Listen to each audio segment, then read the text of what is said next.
Hey everybody, this is Daniel here. Just want to let everybody know, just enjoy this episode of Wheels. I am tardy a little bit on getting this episode out. My apologies. There's been a lot of wheels from when we recorded to now, so it's a bit dated on the wheels. But just know that if you didn't get your question answered in this episode, we do plan on recording again really soon.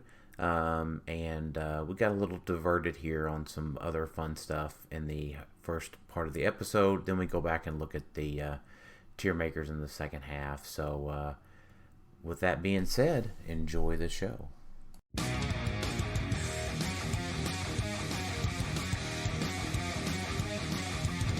Welcome to Clixed Off, brought to you by Lucky Dice Cafe out of Huntsville, Alabama. Check them out at LuckyDiceCafe.com. And now for your hosts, Daniel Powell, Jason Alvey, Alex Coons, and Tyler Spees.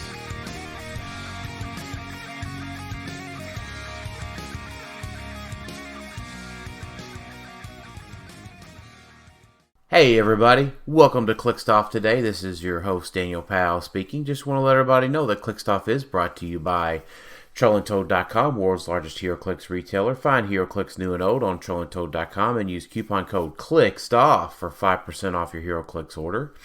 Merchant and pre-order items do not apply. If you like what you're listening to today on Clixed Off, check us out, patreon.com/ClixedOff.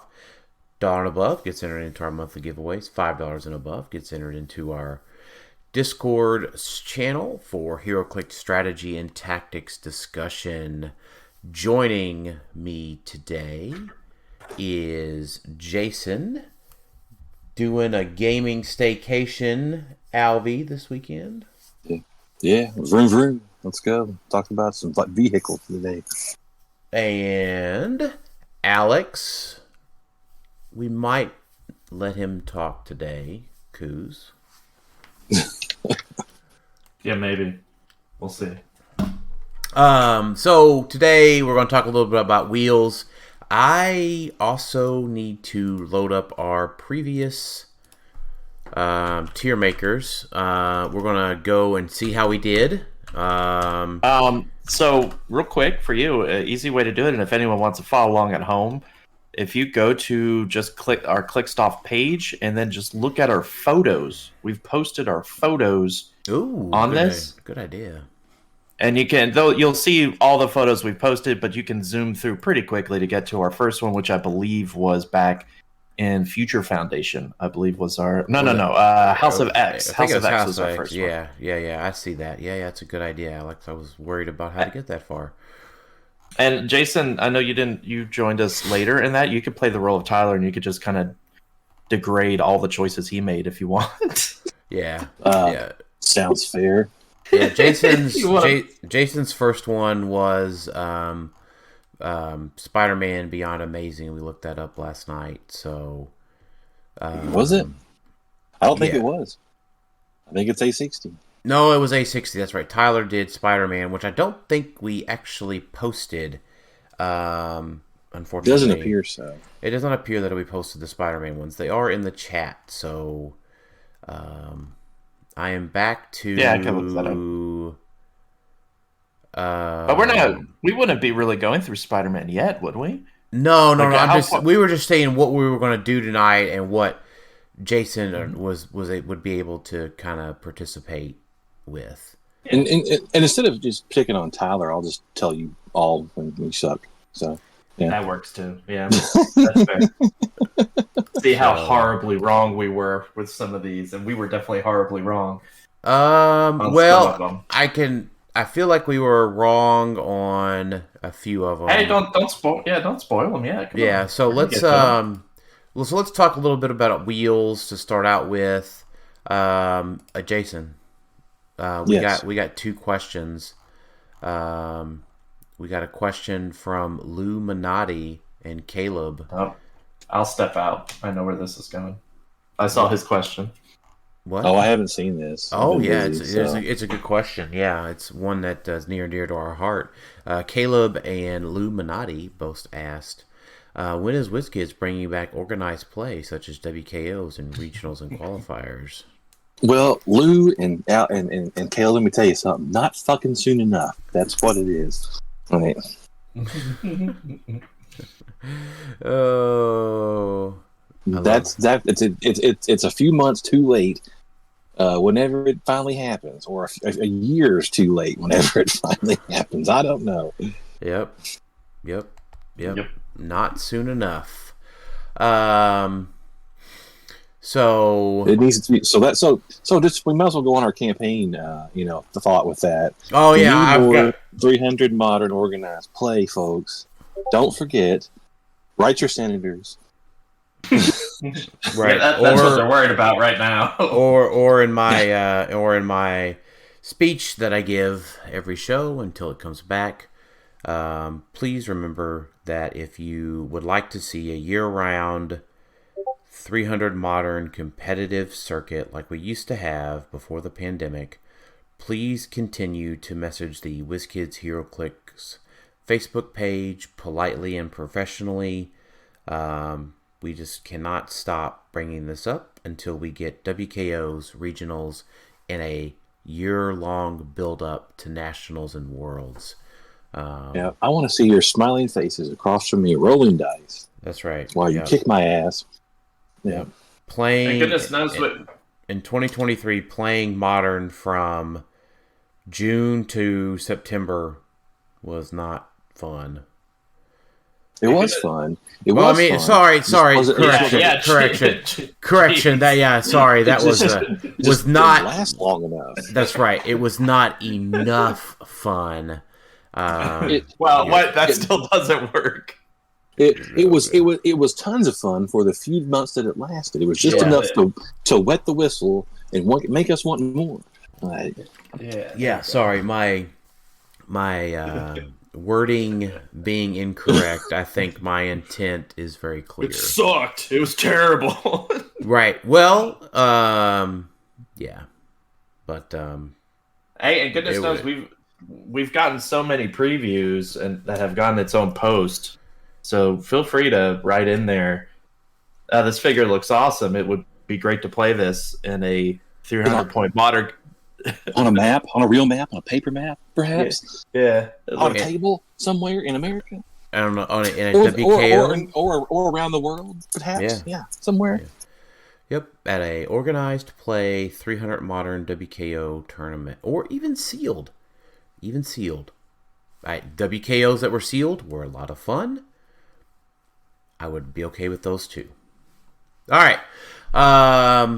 Moving along here. And you know what? It is fall season. But we're getting some of the questions out of the way because I think that the last segment is a little bit more organized. Alex Musser asked a very important question in the fall season: apple pie or apple crisp? Neither. I don't like apples. Ooh. Alex? What is remind the audience and me what's the difference? Is it because an apple crisp is free? I'm looking at an apple crisp. Are you talking about like an apple cobbler but just more streusel on top? Yeah, so an apple crisp has more streusel on top than an apple cobbler.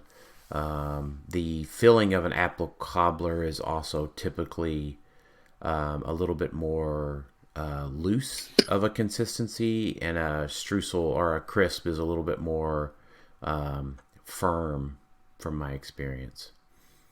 That's a toughie for me. I used to work at Cracker Barrel for a long time, and we had the apple dumplings. I think it was the thing. Like it was one of our desserts we made. I used to have to make that so much.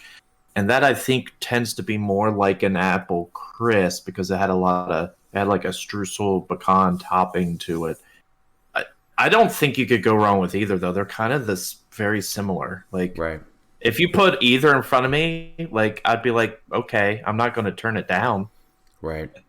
I like the differences in our answer here, but because it's a ramping here. So, and to build upon your answer, Alex, apple is my favorite type of dessert, whether it's an apple pie, an apple crisp, an apple dumpling, an apple cake. baked apples, fried apples. I didn't I love cinnamon with apples and sugar, and there is really no wrong way to eat an apple at dessert time. I mean, if we're talking about fall desserts, I'm going to go with a pumpkin roll. Anybody ever had a pumpkin roll before? Yeah. Well, they make them at the place here. Yeah. Well, my mother makes an excellent pumpkin roll. Yeah. Yeah, it's magnificent. I can't explain it. It's so good. An apple bread pudding. Yeah, I'm just looking at all the other desserts. I even prefer, if I was really talking about like what kind of jelly and jams, apple butter to me is probably one of the better type of jellies to put on like a biscuit or that's right. Even like a peanut butter and jelly sandwich. I prefer having apple butter as opposed to like grape jelly. Oh, I love apple butter. Yeah.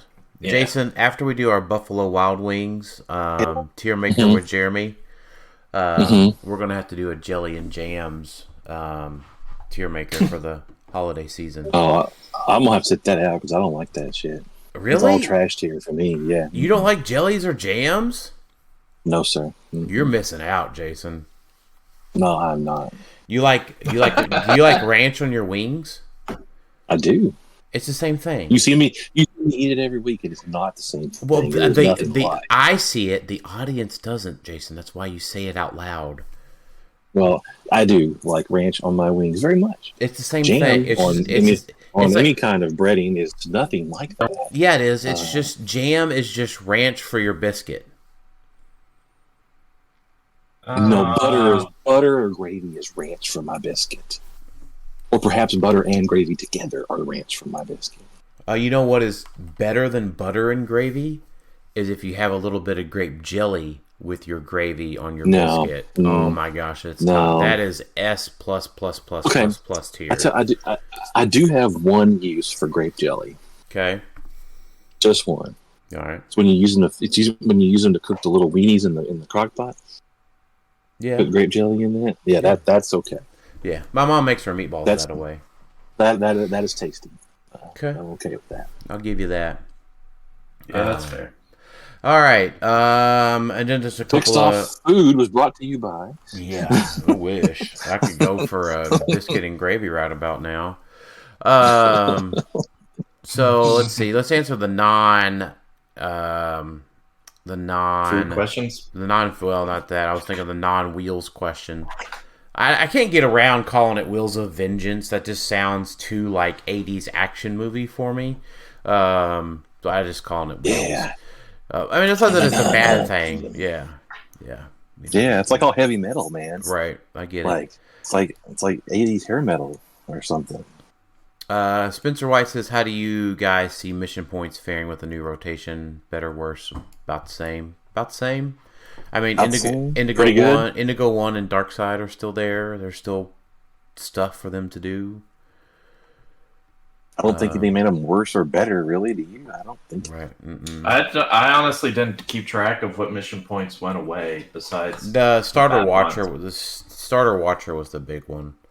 But as Barnstable points out, I don't think we've had any mission point characters in Avengers 60th. Notorious Wheels, did we? I don't know, did we? I don't think. Yes. No, it was victory points. It wasn't. No, I don't think we did. Are we moving away from that? I don't know. Mm-hmm. I'll to be determined. Yeah, I'll look it up while we're typing. Yeah, it's fine. Nothing comes to mind. So Andrew Fairweather, we talked a whole lot about the Gotham City underworld during our set review.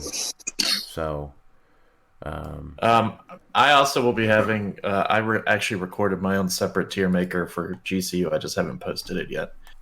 Where I went through the GCU figures by themselves, and then I went through every single one that could be brought in by Harley and ranked those as well. Ooh.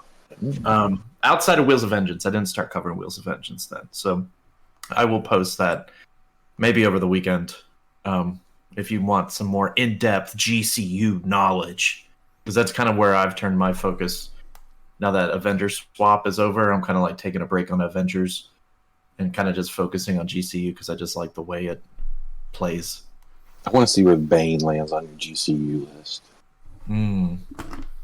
Yeah, and we might cover it more in the future here. Just definitely probably not today.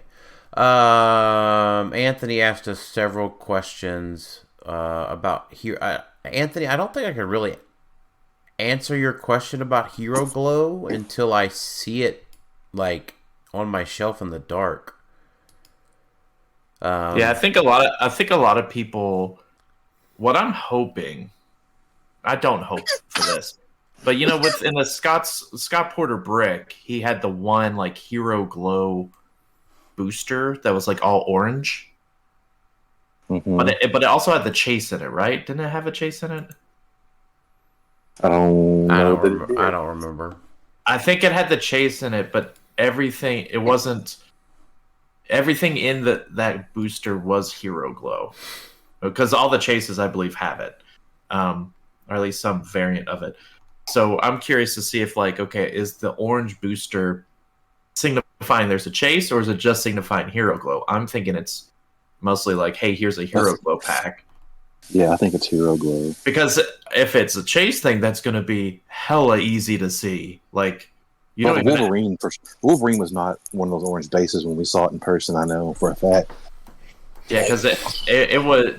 You don't even have to like push that booster to be able to see a bright orange container. Yeah, people are saying take your blacklight to the store to pick out your booster. I don't know if you want to do that at a store. I think an Iceman that glows blue would be an interesting one. Yeah, and then Anthony said I'm not allowed to say Unimind. The glowing green guy.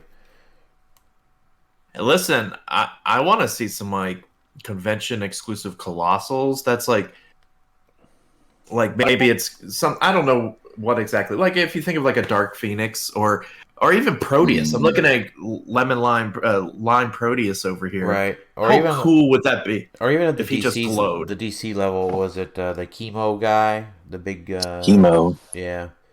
Who's been wanted back for a long time at HeroClix anyway. Yeah. Or like a Phoenix Sentinel. Like if the flames glowed and that was the only part, that would look sick. Like that would be awesome. Right. So now you're telling me that the HeroClix After Dark is not a X-rated such scenario. It's just how you would normally play your Hero Glow figures.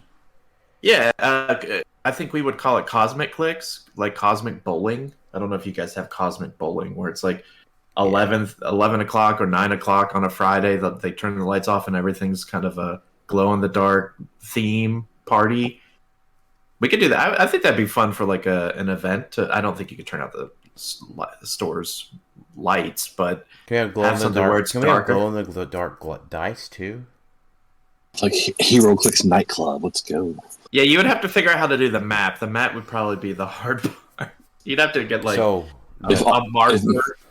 If all the gridding or terrain could glow, that would be pretty sick. But I think that would be an awesome, like, that'd be a really fun, like, Champion Clix Friday night type event, right? Like, we've played a lot of big tournaments. Friday night, let's play a Cosmic Glow type of event.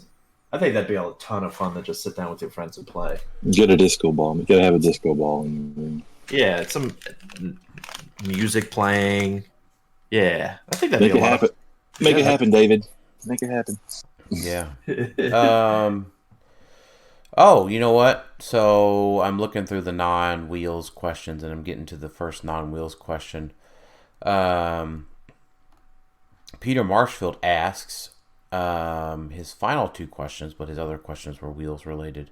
You can only eat one of the following the night before the next big Clix event. Do you go with the bratwurst, the Italian sausage, or the hot dog? I mean, where are we getting these items from? Yeah, I mean, are they roller dogs like at the gas station? Because I'm just going hungry. Yeah, I'm not going to eat anything at the gas station. It's one of those 3 items for sure. Right. Yeah, what's all this being dressed with? That's what I want to know. Yeah, am I just raw dogging a bratwurst to the dome, or But some Italian sausage sounds really good to me. yeah, I mean, if it's Italian sausage with the peppers and onions on a nice hoagie bun with some mustard, I mean, sign me up. It has to come from a reputable establishment. Right. Oh, see, I was leaning more towards the Italian sausage with a nice, like, spaghetti and Yeah, like that sounds sort of pasta. That's where I get that, like Italian sausage most. his question wasn't quite detailed enough. I mean, he says spaghetti, biscuits, or mashed potatoes. So, like, if you go with the bratwurst, right, you get like bangers and mash, I think. And then like Italian sausage would be like a spaghetti, but he doesn't say like spaghetti with meat sauce or spaghetti with red sauce. Even if it's not meat sauce, even if the sausage is like cut up and put in there with it, yeah, I would probably. I'm leaning probably Italian sausage a majority of the time anyway. I mean, Yeah, look, I mean, I would probably like go bratwurst, biscuits, and gravy. Those don't really feel like they go together, but just food. They sound good on their own. Yeah, but I'm not a biscuits and gravy guy. So you mean you don't like your dry flour with your wet flour? Yeah, no thanks. So I would definitely lean Italian sausage because I also have a bunch of kids. So like, hot dogs are on the reg around here for certain kids. Which dad always ends up having one, right? Like, it's like, crap, I forgot to make lunch. I guess I'll have one of these hot dogs. So I would probably lean more Italian sausage because I just don't get to eat that enough. Do I get Alex apple dessert too? Ooh. That's a good question. Yeah, now you're pushing it. Yeah, I mean, I feel like if I had to be pinned down to an answer, right, probably Italian sausage with like spaghetti and sauce, and then a piece of apple pie with ice cream.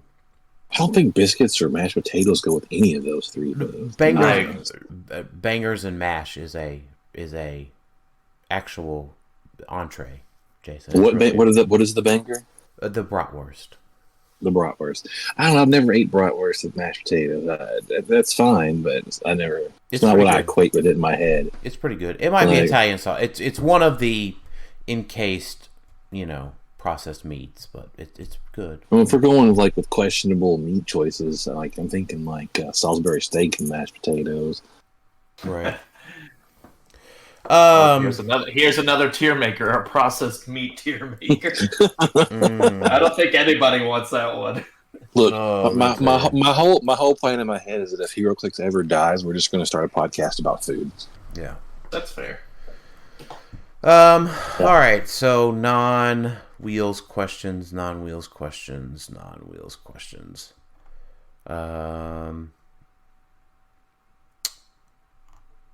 So this Cathan fella, I thought Cathan was the next phase. Cathan's in this set. No, he's in this so set. he's not. Yeah.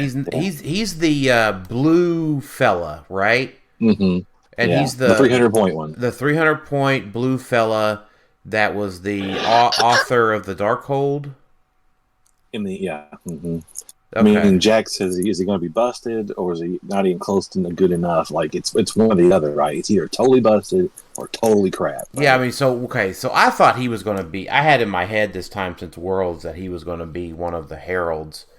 I thought he was going to We don't know that he's not. We don't know that he's not, right? Yeah, that's true. But I thought he was going to be like a Khonshu, but I guess... We don't know what he could be. We don't know that that's not the case. So here's the problem, Jack, is that if he's super busted at 300 points, the tears will start to shed. And salty tears. The salty tears will start to shed that people can't just beat a singular figure on the map. And then he'll get errated into oblivion.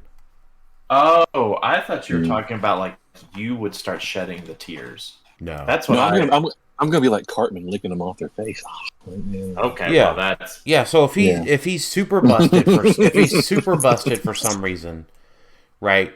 Most likely, like he's either like 300 point APOC, right? Like is 300 point APOC super busted? No, I only attacked an APOC with close attacks the other night, and I beat him. It took a lot, by the way. It took a lot, but I just sat there and rolled dice at him in a reasonable amount of time because my opponent, because all of my opponent had to do was, and I even forgot that I had sword bearers, Jason, and I could have just put on the other swords. And to be fair, Zach didn't move; he just stood there. Well, he wasn't going to be able to move, right? He could have moved. He could have moved one time, and he didn't do it. If he moved the one time, he could have moved more times, I feel like. No, I had the ability to come back, because if he was going to attack my one thing, I had the ability to then clap back. So... Anyways, so my point being, like, I don't think, like, 300 point APOC super busted.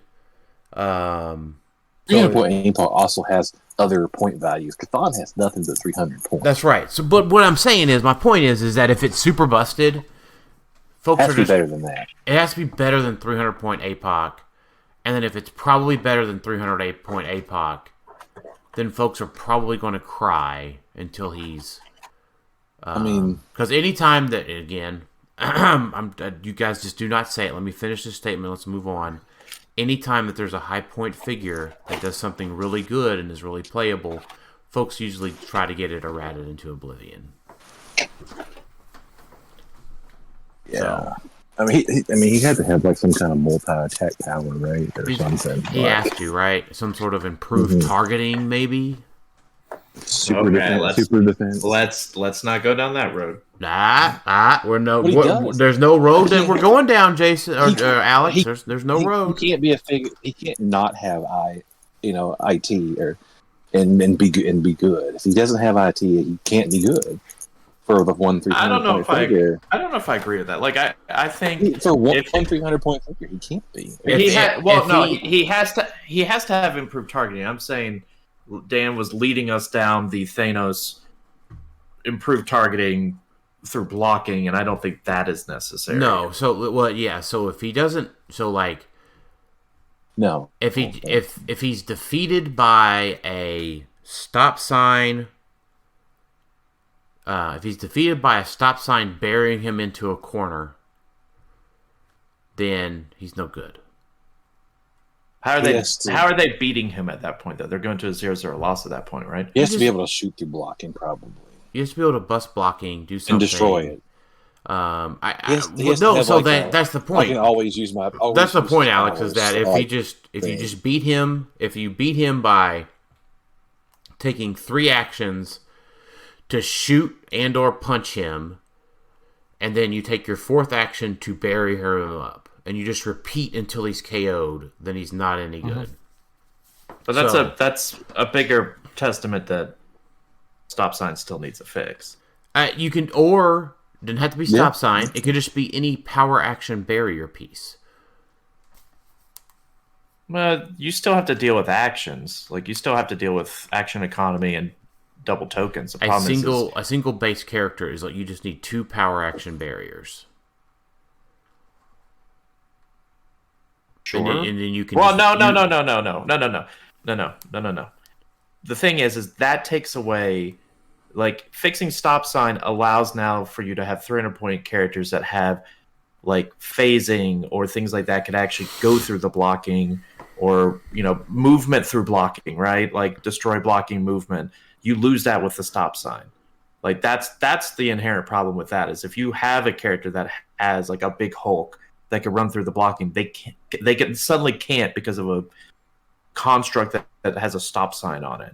So if they got rid of that, then I think that opens up the windows for these 300 point teams because that's APOC's biggest problem, right? Like he has phasing, so You can spend your actions to barrier him in, but he's going to move away.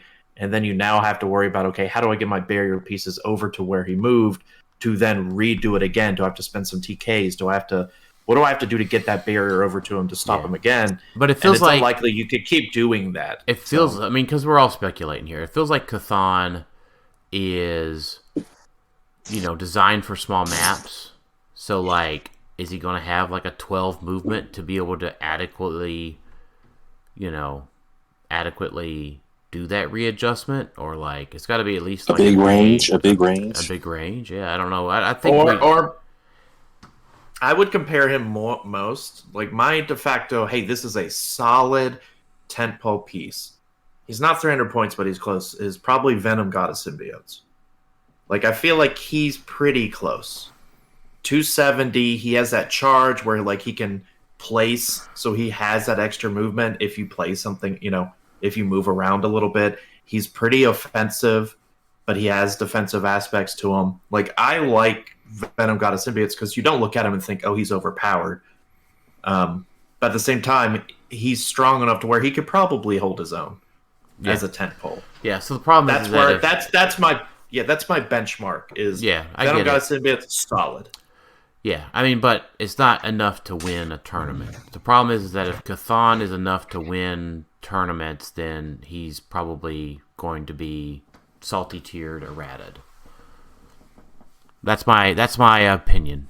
We'll find out soon enough, I guess. Pre-releases in what, 5 days? So, I mean, as long as like Cosmo and Calendar Man exist. Well, he needs a power on. There's a trait that says he can just always use his power. Well, I mean, even so, right? So if you take the situation where Chthon is super busted, right? He has like really good IT, right? And some sort of like printed 5 damage or like Force Blast 4 damage. Then he just yeets Cosmo immediately.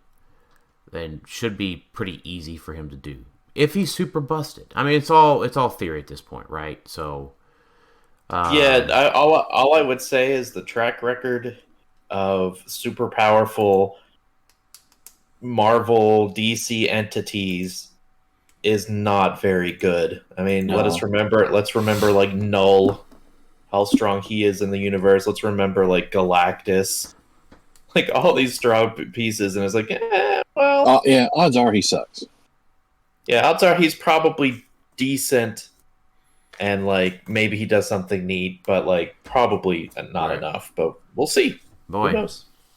Ask us what we think about anything, and we can provide an opinion on it, including a character that we have absolutely no idea what he does, other than the fact that he's 300 points. Or he possesses you, or something. Are you saying we're good at our job? Of course we are. Right. I did enjoy the food-related questions. I did too, actually. Yeah, I'm just hungry now. I just had grilled chicken and tortillas for supper, so like I'm kind of hungry at 10:10 at night. Okay. So we're just talking about wheels, just general questions about wheels. I mean, we're going to do a set review, right? So, Clark Grantham asked, how do we feel about Capwolf? You guys are higher on Capwolf than I am, so obviously it made a legacy card shoot up through the roof. Capwolf, for those that haven't seen, we will talk about him briefly. Capwolf, the big thing is he's a pilot. He's got the pilot trait from the new set. By the way, check out HC units. Most of this new stuff gets put up instantly. So when revealing your force, you may choose a single base character on your sideline that is named Captain America or has the monster keyword and turn it to any click. Oh boy, it's like we get really good monsters occasionally. Capwolf can use the standard attack and damage powers displayed on that dial when Capwolf is... Okay, so let's just talk about that, right? So lots of good monsters out there, right? Range combat experts available, precision strike. I think that Legacy Hulk's got precision strike or something, maybe close combat. So Capwolf does start with. Are we talking Capwolf specific? But yeah, we're talking about. He starts with. We're also talking about that Legacy Hulk that shot up in value from Avengers Assemble, the one that came out in the 60th. Right. Catwolf starts with running shot, precision strike, and a 4 range. So that's something to note. So we can. So let's see. Hulk, Avengers Assemble, Hulk. It gives the shape change, or empower. I think is going to be the standard powers you're after, or plasticity. For him. For the Catwolf, right? I'm just seeing what. Well, no, it's attack powers, right? Oh, attack power. So you're talking precision strike, all dial, and no. He has. You probably want Pensai. There is no. I'm just saying the Hulk that everybody wants to pop out. You get precision strike and shape change. I think is your powers that you're picking. Maybe. Gotcha. Yeah. So everybody wants to pick that. You're not probably doing anything but that Hulk, because there's another power on the Catwolf. So the other thing with the pilot trait is when Catwolf is KO'd before removing him from the map, generate the chosen character on your sideline on its last non-KO click. That character can't be healed or replaced. It isn't scored when KO'd. Protected pulse wave. So the big deal is that is part of the pilot trait that other figures in the set have as well, not just Cap. If you see pilot, that's just how it works now. It is very much a callback to how pilots and vehicles used to be. When you used to hop into a vehicle, you got to copy. I think was it just either their attack or their defense? You got to choose a standard power and then a stat. I think. I thought it was attack or damage. I feel like I remember that. Yeah, it could have been. It's been so long. So because that's why. What's his face from Spider-Man? Sinister Foes, the guy that turned into a Overdrive vehicle. Overdrive, yeah, because he had Empower. So I remember you could choose that damage power, and that part of what made him better. But it's a very good callback while keeping with current modern. Well, and it'll just allows so a single base character. That's funny because so it could be like a colossal single base character. So feels like we could have like in a Golden Age game, you could have Exodia driving a motorcycle. So that's interesting that they called it single base and not standard. Yeah, they probably did that because they don't want you doing another pilot. That's probably the main reason. They don't want you to do Catwolf and do a peanut base, which is another pilot who would then keep it going, like potentially. No, because it's when revealing your force, so you couldn't have another pilot on the sideline. I thought they did away with certain sideline things like that, where you could do certain things. But either way, the whole chaining of sideline things is the change in the rules has made that better. So anyway, maybe Vaughn will have a really busted last click, and you can make him a pilot. That'd be great. So the big deal that y'all have been seeing, maybe I know Clark's question wasn't exactly this, but that Avengers Assemble Hulk comes out with a charge. So if he pops out, he's got charge, flurry, plasticity, 12 attack, 19 defense, 6 damage, shape change. So it's KO effects. So it's not when. So when Hulk, once per game, when Hulk would be KO'd, instead turn him to click 11, protected pulse wave. So the pilot trait says that you don't score their points, but this Hulk also lives. So when he goes to his banner click, he has Outwit, Perplex, Probability Control, Stealth, and Outwit. So the deal is you probably want to save your... You want to be able to double tap the bike, or at least be able to save an Outwit and an attack for the Hulk. Because you're going to want to see this Hulk pop out, Outwit his shape change, tap into the banner click, and ignore him for the rest of the game. If you destroy the Catwolf bike and then allowing a Hulk to come out that's charge, flurry, 12 attack, 19-6, you probably just deserve to be charged flurried 12 for 6. You gotta be able to you gotta be able to pace your actions around that. I mean, if you're playing Cap Wolf, are you going to play him on a monster team probably or something? He's got great keywords. He's got a ton of great keywords. You have a lot of options. Yeah. I mean, you could play him on a drop team if you want to roll and bet on his other trait that I don't know if we really. We're not quite there yet because we're just kind of talking about pilots and why pilots are so good with this Cap Wolf, or why this Hulk's such a good pilot. I mean, he's Avengers and Soldier, so like it's falconable. Mm-hmm. It's Animal. I know Animals probably took a pretty big hit with the loss of, Maggot and Lockjaw. But they're still. I think they're still. Well, Chip is probably one of the bigger losses for them. They lost their big taxi. Well, earlier this year they lost High Evo doing cool stuff for them too. So, way earlier this year with the probability controls. So right. But at any rate, I was gonna keep moving to the next thing on Cap Wolf. Well, real quick, Animal does have camo. Dan, don't forget that. Mm-hmm. I never do. Camo is camo's great as a driving a motorcycle. So at the beginning of the game, you may generate up to 3 werewolves on their red starting line and trade leadership. And then when he uses it and succeeds after resolutions, you may generate another werewolf. So the big thing is that we haven't seen on any of the other vehicles so far is this moon trait, Bark at the Moon. At the beginning of your turn, roll a d6 for all friendly. Have we seen another moon trait yet? Yeah, there's several. I mean, the werewolves have the moon trait. But Moon Knight, didn't he have it? Are they popping out the pilots? No, this is only one that does that. But the werewolves do, if you do get 5 or 6, they do get +1 attack and flurry. So, they do get pretty nasty. So you roll you roll 1d6, and then all of the moons get a different type of trait then.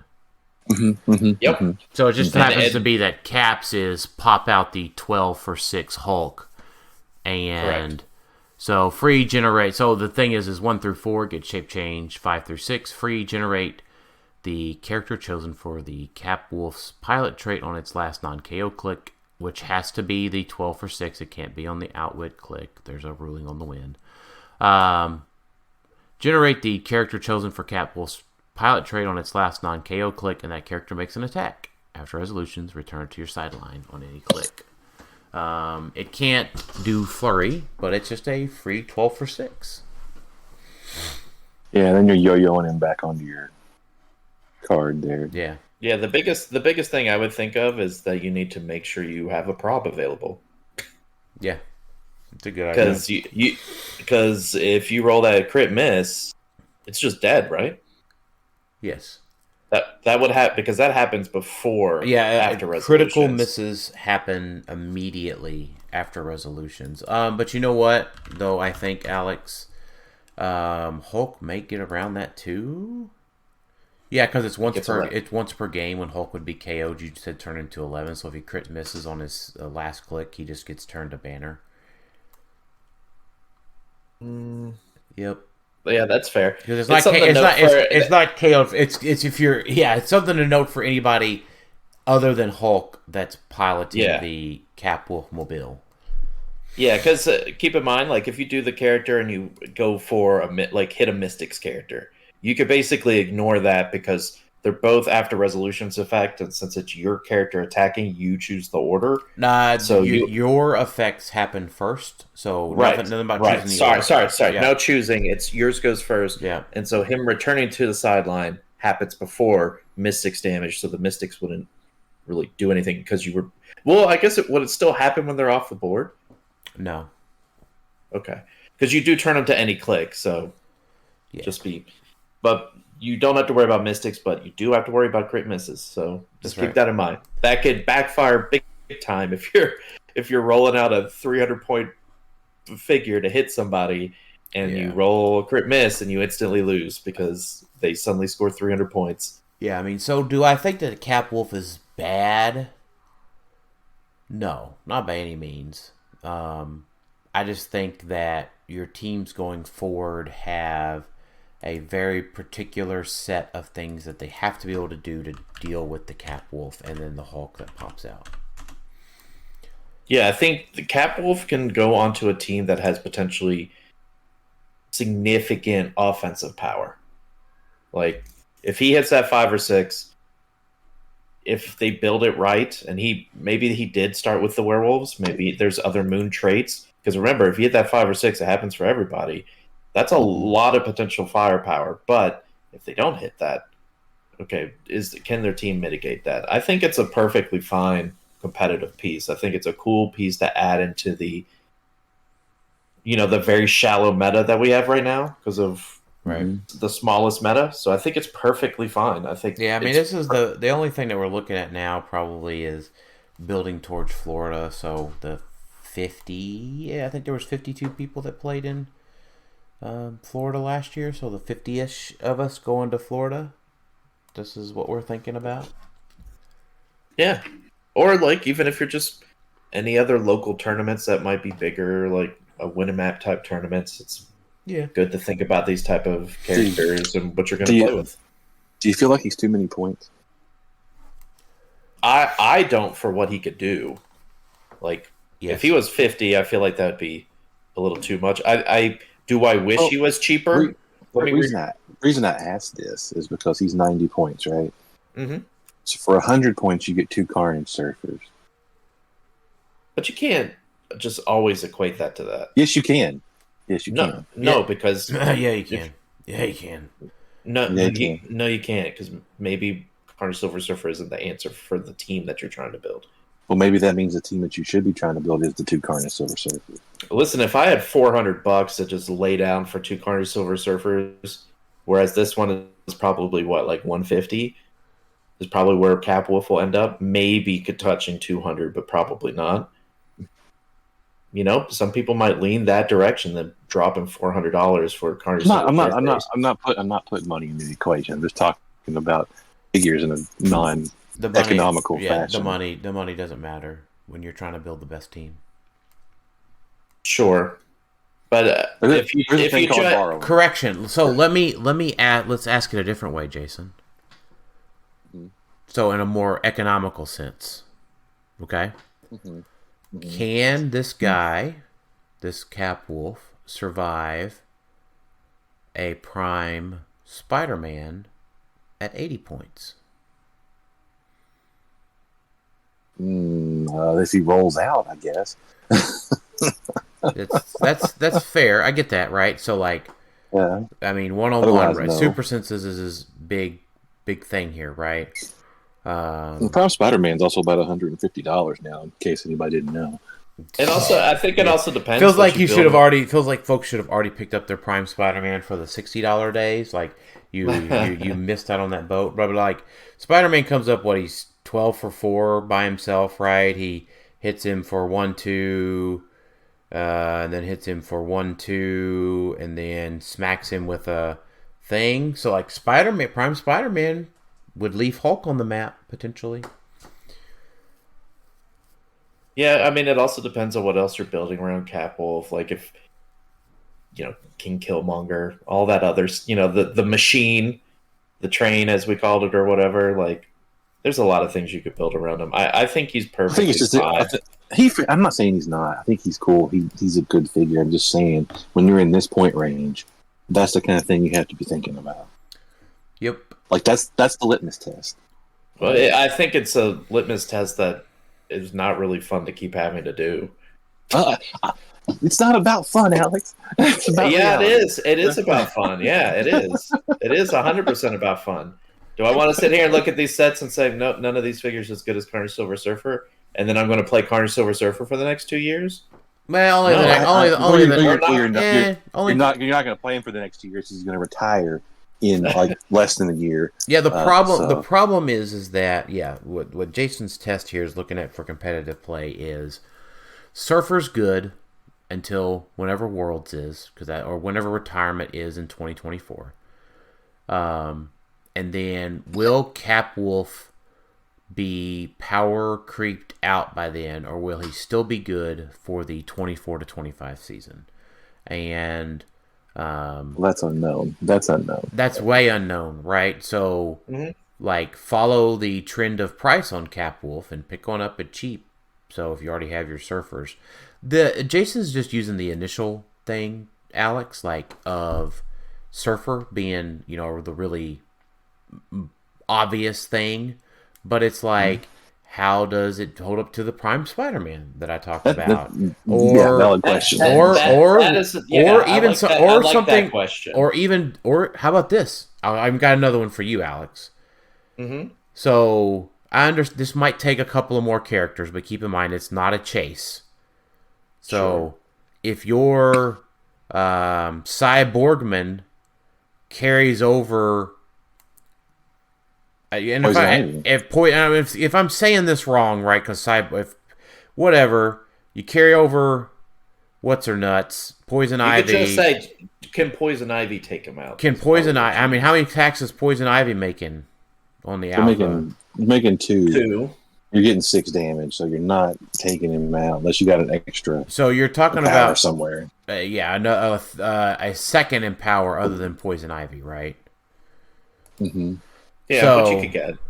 Yeah, with, so I just 1-on-1, right? So 1-on-1, a rare from Notorious takes this out. It in a figure-to-figure vacuum. I understand that Capwolf has running shot and could probably, shoot her. But at the same time, though, he could take her out. Yeah, is that not the argument? Yeah, he could. I'm just looking at things in the point value range that we're in here. This is like the point bracket that we're spending our points on. Right. So if you're trying to be hyper efficient with your points, which I guess is what we're doing, right? That's what typically we try to do. Let me ask you, how much damage does Hulk do? 6. Okay, so Hulk takes out a Carnage Silver Surfer. But there's no guarantee that he gets there's to no come guarantee. No, I'm Carnage saying Surfer just shoots you twice. Right, no, but we're doing a power comparison. So Carnage absolutely takes out Capwolf. I get that. Can Capwolf take out a Carnage Silver Surfer? Because if he can't, like at his maximum capacity, then I 100% agree. Like it is nowhere close to begin with. No, like, I get that. If I have to rely on a 33% chance roll with 50% chance roll with the Queen of Wands in play, and 2 chances at it if the High Priestess is in play, or a community reroll if you're playing 2 Scots, or just the 1 Scot or whatever, and. Yeah. I still think he's if you're talking a top dial Carnage Silver Surfer, he has a very hard time still taking him out. I feel like. Well, I mean, top dial, sure, yeah. I mean, well, you're talking max capacity. That's max capacity. Okay, but that's we're getting to like a big. What I was meaning was like, okay, Carnage Silver Surfer, Capwolf. So let me head to head at the beginning. Like basically, you win roll off. Like you win, I get to attack you first, essentially. It's so let me ask this question then, Alex. Sure. Let me ask you a question that Jason proposed, because obviously we've given our answer. Jason and I have given our answer. Do you think that Capwolf competes against the general field? Yeah. Yeah, absolutely. Do you think Capwolf can win you a tournament with Legacy Hulk? With Legacy Hulk as a pilot. Do you think that? Keep in mind, I'm not going to hold you to this, Alex. Listen, we're not doing our tier maker, Dan. Come on now. I know, I get it. I'm just initial impression. Yeah, I think is your initial impression that you can take Capwolf to Florida in January and win the Florida tournament? Me personally, I don't know if I can, but I do think that a team like that could win. Yeah. I think that with his keywords, having great keywords and being able to go on a lot of different teams, especially being able to go on a Mephisto MOE chases thing, that you can absolutely win. Because if he has a good tournament, because we've seen this before, we've seen mediocre teams win it all because they either one map the entire time or they just had really good rolls, right? So Catwolf could absolutely do that. I think he does enough unique things. Is it going to be consistent? Absolutely not. It's not going to be like, he's not an S tier for me, where like he's going to be a meta staple. He's everywhere. Okay. He's going to win everything. I think absolutely he could go to Champion Clix and someone finds the right combo that protects him and just waits for that right moment, or they just get hot and they hit that 5 and 6 when they need to. Absolutely, they could clean house. Because if you get that Hulk out there for 90 points, because that's Catwolf attacking and Hulk coming out, yeah, I think that could absolutely win. All right. But you're right. Absolutely right. It's not necessarily consistent. That's fine. That's for people that like consistency. He's not it. I don't know if I will play him because I'm leaning more towards GCU anyway. But I do think he does enough unique things should be in the conversation of, okay, can you handle, like you said, can you handle that Hulk coming out and hitting something? And so that was my only reason I was talking about, like, oh, Carnage Silver Surfers, because I'm sure some people are tired of that litmus test, even though it needs to happen. Yeah, but I mean, if they're if they're tired of Carnage Silver Surfer, then I don't know, make a meme about it. I mean, of the chases we've seen, I feel he's like the second best one. Yeah, is Cathan a chase? No, he's a super rare.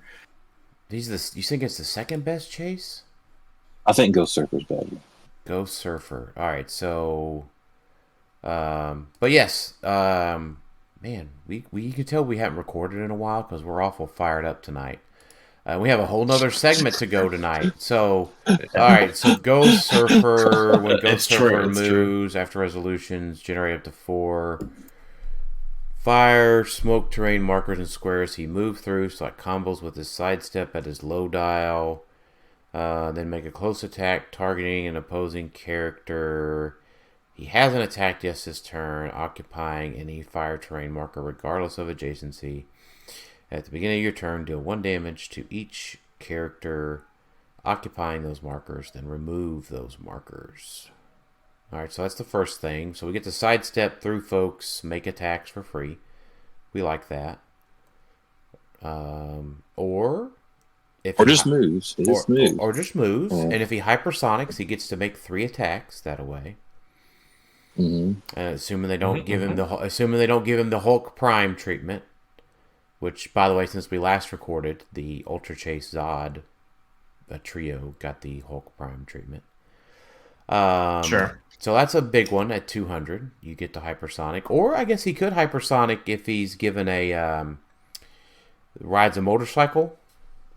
Yeah, we haven't even talked about that. Yeah. I'm not playing this guy at 200 points. I'm playing him at like 40 points. Playing him at 40 points, riding a motorcycle at 25, so 65 points probably. So he motorcycle's 15.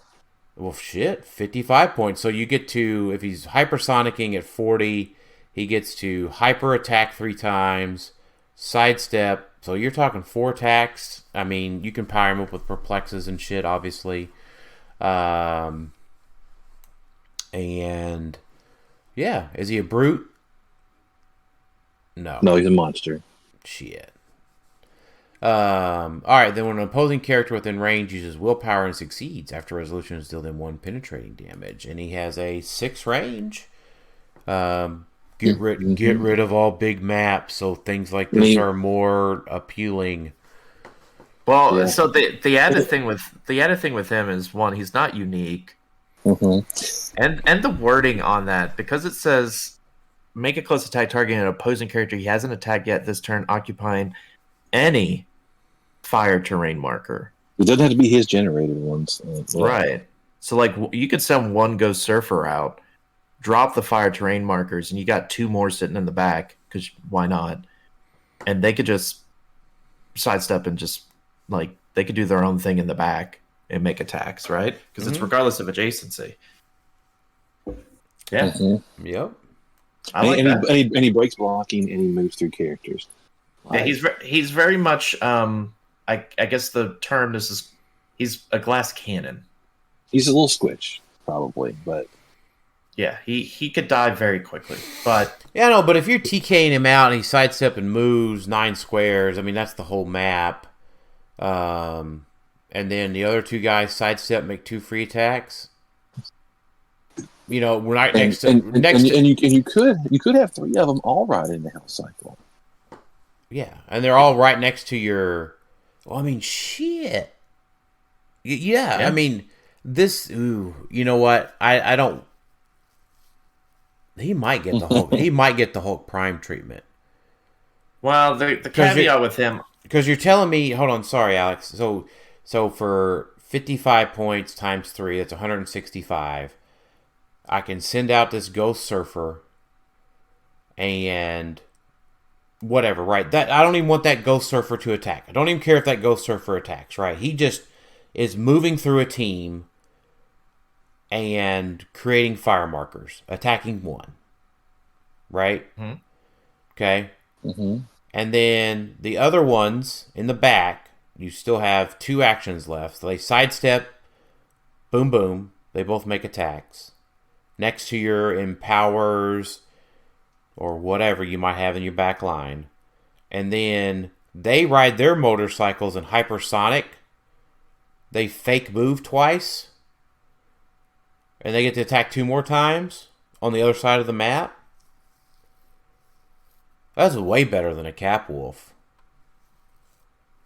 Yeah, the only caveat is the fact that he has a glass cannon and he only has a 10 attack, no penetrating. Like I guess in the fire marker he has penetrating.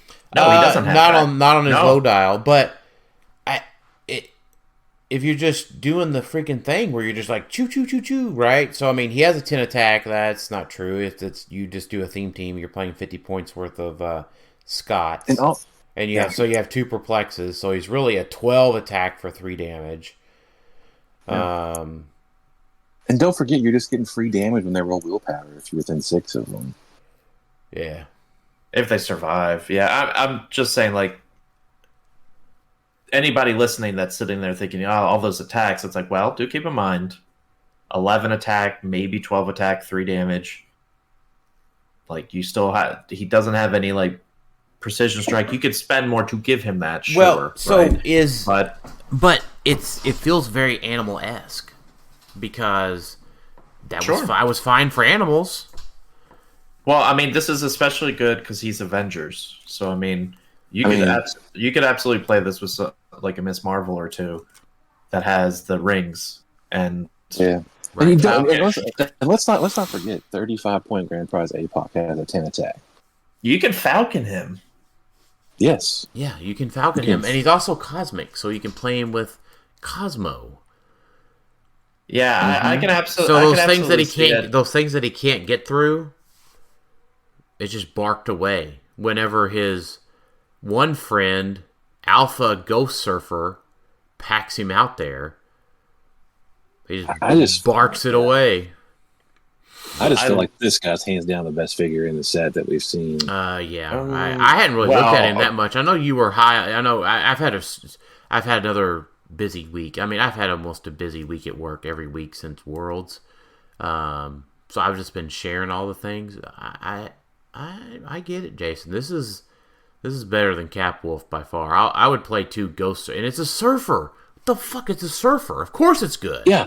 Another Surfer. We used to couldn't say, of course, as a Surfer, it's good. Because it used to be, of course, as a Surfer, it's well, no, it sounds like, here's the thing. 100%. No, I agree. I for all those Silver Surfers fans out there for the past 20-some years that have gotten their crappy Surfers, the WizKids is making up for it in a year. Like, I feel like the Hell Cycle so far is the best singular piece in the set, but yes, that's not a figure. That's an equipment. This is, as a figure, I think, is the best figure that we've seen in the set. I don't say that, Jason, because there's going to be some people that get mad that they only have a 3-figure booster. Well, because one of them is the Hell Cycle. Well, you know what? If I pulled a Hell Cycle and this dude in a booster, I'd be pretty happy, even if it was 3 figures. I hope that's my sealed booster next week. So you guys get on your soapbox about the OP thing. Can I get on a very quick soapbox on something about the set? Sure. With WizKids? Yep. Sure. If anybody from WizKids is listening, it is unacceptable to have a 4-figure booster for a set like this. Like, just period. Why? Like, I know it's cool that you think it's neat having a peanut base and 3 other figures. We accepted it in Dark Phoenix because we got a big old Colossal out of it. And then we kind of didn't accept it because we realized a lot of those Colossals weren't that great. We accepted it because of Exo Sword's OP kit, because we got a sword with it. It was a special thing, right? It was an OP kit. Okay, like, it's an OP event. Makes sense. They're trending us this way. Yeah, Batman. Okay, we get a construct. That was actually it's probably what makes Batman still purchasable today, is the fact you could get a booster and you might get a construct that's worth some money. But for this, and a booster that you could clearly see that you can fit another figure in there very easily, like, there's no doubt you could fit a 4th figure in there. Yeah. Or a 4th regular single base. This cannot be the standard going forward. Like, this is just bad, because you can end up with a bad peanut base, and then you're just looking at it thinking, I've only got 3 other figures. Alex, we can't. And they could be bad. Alex, Yeah, I agree with you wholeheartedly. Alex, we can't say that. We're corporate shills. Hey, that's, yeah, fair enough. Sorry, guys. And- this is my last show. I'll see you guys. I got the call. I gotta go now. And this has messed the collation up, as we've already seen in the videos. Collation was not great. Yeah, I'm worried about, like, BRs. How BRs will play with this set. It was just 4 figures. And, I mean, luckily, like, some of the ones we've seen are okay, but, I mean, Rawhide Kid or some of these other peanut bases just aren't necessarily hitting it. Now, I think we've only seen 2 uncommons, I believe, right? That are peanut bases, like the Hell Cycle and, like, was it the Hand Ninja? Was the Hand Ninja one? There's a ninja on one. Yeah.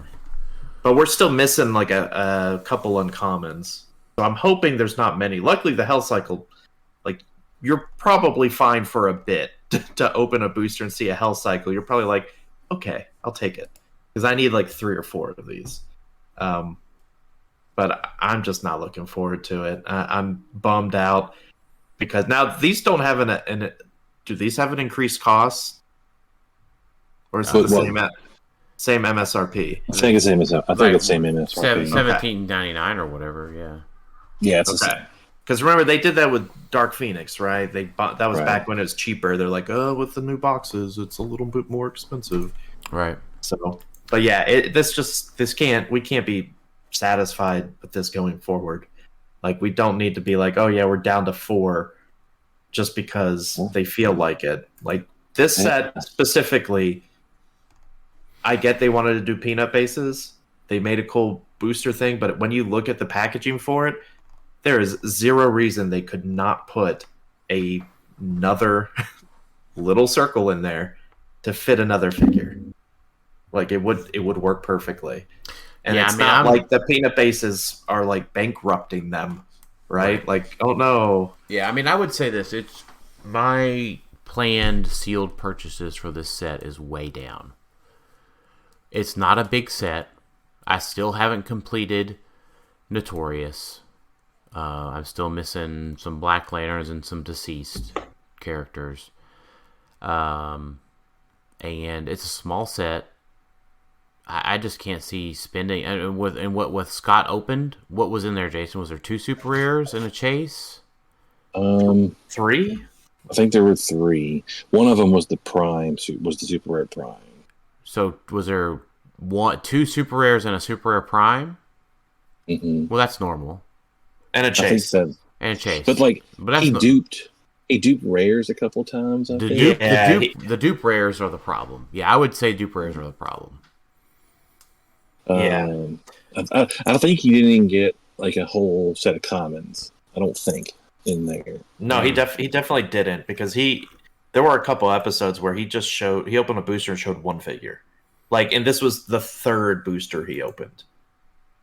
Or something like that. I remember seeing him like, ooh, I remember seeing it as like, oh my goodness, this looks terrible. Which further proves, once again, all the people that think we're, WizKid shills, they don't send Scott a very specific brick of here's exactly what you're getting, because they would not have sent him that brick on purpose. If it wasn't the norm. No. Right. Now, maybe they have a way of saying, okay, this is one with a chase in it, but I don't think they even do that. I think that was a bad brick for him to get because we didn't see half of the, like you said, we didn't see half of the figures we probably should have seen. I disagree. I think they know exactly what they send him every time they send it to him. Then whoever made that decision for this. Because he always pulls a chase. No. I remember a set where he had there was he had a prime before, but he had a set of all the chases a few times where he's like, I only got the prime, but I also have. They sent me a chase separate. Okay, but they knew that they did that on purpose, though. Yeah. That furthers your thing. Let me tell you why I know that they know what's in there. Because I stood there at Gen Con and watched a WizKids employee go over to a booster that was in the case where they had a bunch of them set up in there and look at it and pick one out because they knew that they were looking for something. They know how the collation works. I mean, at this point, like after a few weeks of opening, we kind of know what the collation is too. I know, but they know they know how that works. They know how it plays. Right. Now, differently than what I'm talking about, but I just thought that was funny. So they know. Well, so the answer is that's obvious, right? I mean, we all see where Justin was looking for a collation expert to join yeah. So yeah, I remember you talking about that. Yeah, it was shared around publicly. So I mean, yeah, and obviously they know what they're bringing. So and that's great that they're looking for somebody to help them with these kind of problems. That's fantastic. I'm glad they realize it's an issue that they need to improve upon. Yeah. Right. Is there any other questions or stuff we need to get through with wheels? Yeah, let's just go ahead and switch to. Let me just quickly. I mean, we got a lot to talk about with wheels. I mean, Garrett, we're going to go over more pilots, and then Peter, we're going to talk more about wheels as well, including the Spider Supreme trick. I just wanted to go ahead and Ben. Yeah, I mean, the Hell Cycle does a lot, right? But we spent a lot on wheels today. We just got to record again soon, guys. We're probably just going to record another episode, more about wheels, hopefully start the set review next week, and just go from there. And probably just keep these same questions. Yeah, because we can almost do a whole episode just about the Hell Cycle and who it enables, because it enables a lot. Right. Mm-hmm. All right. So let's just go ahead and go back and start to talk about some of our tier maker decomp. I don't know if that's the right word. Decompression on that. Debrief. Debrief. There we go. Thank That's you. the good word. Yeah. So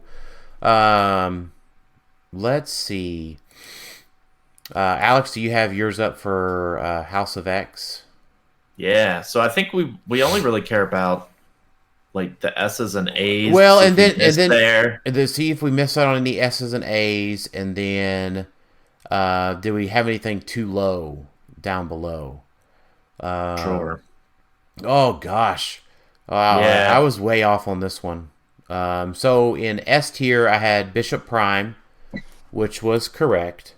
Yeah, that's correct. He had a strong meta presence for a while. That's right. So I feel like that was right. And then the Retail Magneto, I was not so right on that. Yeah, I had him on A for me. What did you have him at, Daniel? S. S tier. Yeah. So I was wrong on that. And then Krakoa, I had it as an S. And, that was a big whiff. He had so much potential. But then it's just like it just didn't work out. So he did the whole Vooping thing, which I remember thinking that's just getting across the map, but Tyler had Bishop in S tier. Yeah. Maggot in S tier, which was definitely the case. Yeah, and I had Maggot in A tier. I had him in S also. Yeah. He had Waldo and Mother in S tier, which definitely did not pan out. Yeah. Boo. Yeah, I had Mother in also, just because I don't know why. She seemed pretty good at the time, but it just didn't work out that way. I also an S tier. So I had Bishop and Maggot, which I think were right. I had Juggernaut in there, which did not pan out because Tyler refused to play him. Juggernaut was great. Yeah, not S tier. He wasn't a meta staple. Tyler had him in A tier. So, I had two more. I had Mother who whiffed, and then I had Omega listed up there. Oh yeah, because she was the 200-point can't kill her thing. Yeah, she had like maybe a minute of decentness, but definitely not an S tier. So that was a big whiff. So here's something that we can't penalize ourselves for because we just didn't know that swap was coming.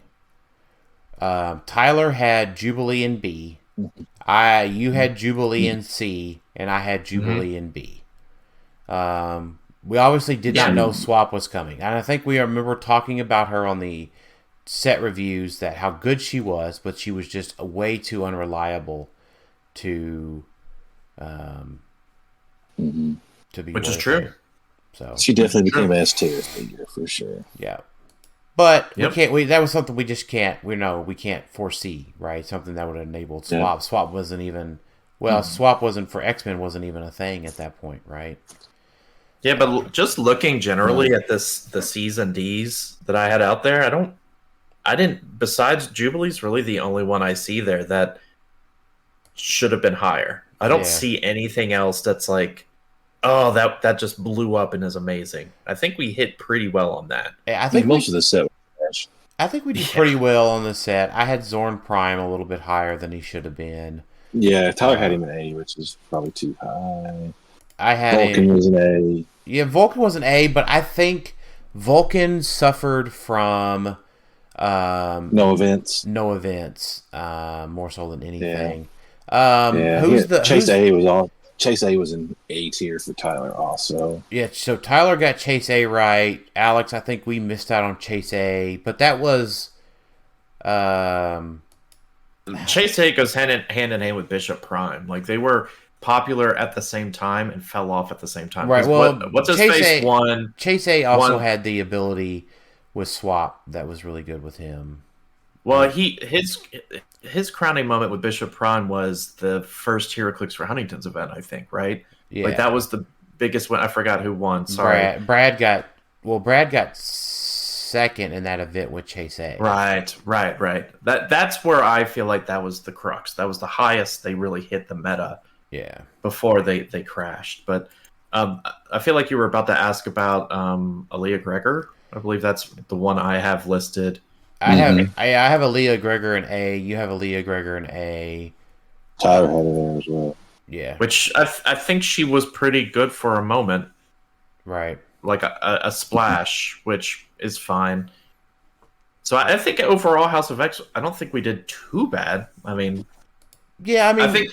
Let me ask you this real quick. Yeah. Is it worse to have someone too high or to have someone too low? I think we do this stuff for fun, so it doesn't really matter either way. Like for me, I like the thought. Like I like the idea of we thought someone was going to do really great and they didn't, as opposed to we thought something was garbage and it's actually amazing. That's right. So yeah. So if there are any D's that are suddenly like S's. For me, that's like, oh, I whiffed bad because unless something like you said, swap came out. So yeah, I think this was okay. I think we did okay. So, I'm looking at our Future Foundation one next, and I think the first thing that I wanted to look at, was where we put High Evolutionary. Tyler had 59A in the S tier. Sorry, the Prime. Starting out with the Prime. He had the Prime. He had the Prime in B tier. I have him in C. So I missed on that one. Yeah, I'm trying to find him on mine at all. B. You have him at B. B. So I think anything other than having him in as an A or an S was a little bit low. Yeah, because that really played into how we felt about. Well, when did Animals take off? That later that summer with Tyler. Because Wonder Woman came out with Chip. They had their transporter. Yes, that was 2 months later. Yeah, so we couldn't have predicted how well Animals did because they did not have their transporter until April that year. Where did you guys have Molecule Man? I had Molecule Man in A. I did too. Yeah. And Tyler had him there also, so that was probably a little low. Yeah, I think A. Well, I think we didn't think about putting support figures in A or at S tier at that point. Maybe I don't know. I mean, I had Mad Thinker up there in S tier, so yeah. I mean, and that was true. He was really good for robots that whole spring. Well, there's also the time PJ made him a little popular for a bit too, right? That's what I'm Scientist. saying. Yes. No, that was like last Wizard. year. That was Wizard, wasn't it? Oh, Wizard. No. Yeah. So it feels like we hit the mark on Wizard and the Doom chases. We were fine with the Doom chases. We caught that. How about Franklin Richards?